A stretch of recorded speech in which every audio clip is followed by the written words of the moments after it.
સુરતના સીમાડા વીટીનગર પાસે મુખ્ય લાઇનમાં લીકેજ હોવાથી પાણી કાપ મૂકવામાં આવ્યો હતો। આ પાણી કાપથી જે તે વિસ્તારના 10 લાખથી વધુ લોકોને અસર થઈ હતી। સુરતના વરાછા સરથાણા ઉધનામાં પાણી કાપ રહ્યો હતો। સુરતના સીમાડા વીટીનગર પાસે મુખ્ય લાઇનમાં લીકેજ હોવાથી પાણી કાપ મૂકવામાં આવ્યો હતો। આ પાણી કાપથી જે તે વિસ્તારના 10 લાખથી વધુ લોકોને અસર થઈ। ત્યારબાદ મુખ્ય પાણીની લાઇનની મરામત શરૂ કરાઈ હતી। કામગીરી હાથ ધરવામાં આવી હતી અને વરાછા ઝોન A અને B તથા ઉધના લિંબાયત ઝોનના આશરે 10 લાખ લોકોને પાણી કાપની અસર થઈ હતી। મુખ્ય લાઇનમાં લીકેજ હોવાની જાણકારી મળતા તાત્કાલિક ધોરણે પાલિકાએ કામગીરી શરૂ કરી હતી।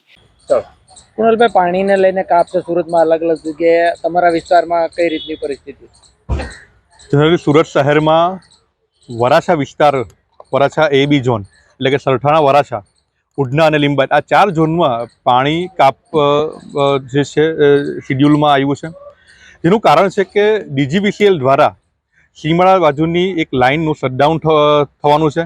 તો તેની સાથે સાથ સીમાડાથી વાલક ઇન્ટેકવેલ આવતી એક લાઇન, પાણીની લાઇન, અને સીમાડા વોટર ટ્રીટમેન્ટ પ્લાન્ટથી સીમાડા અંડરગ્રાઉન્ડ ટાંકી તરફ જતી બીજી લાઇન 1000 mm વ્યાસની, આ 2 લાઇનને અમે મેન્ટેનન્સ કામ સાથોસાથ થઈ જાય તે ગણતરીથી મેન્ટેનન્સ વર્ક કરવાના છે। જેના કારણે આ 4 ઝોનમાં પાણી કાપ રહેશે 15 તારીખે અને 16મી તારીખે એટલે કે ગુરુવારે ઓછા પ્રેશરથી પાણી આપી શકીશું।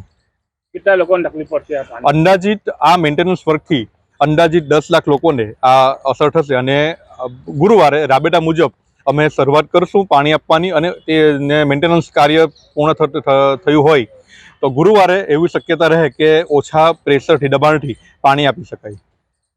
Reporter Arvind Rathod, Janadesh news, Surat.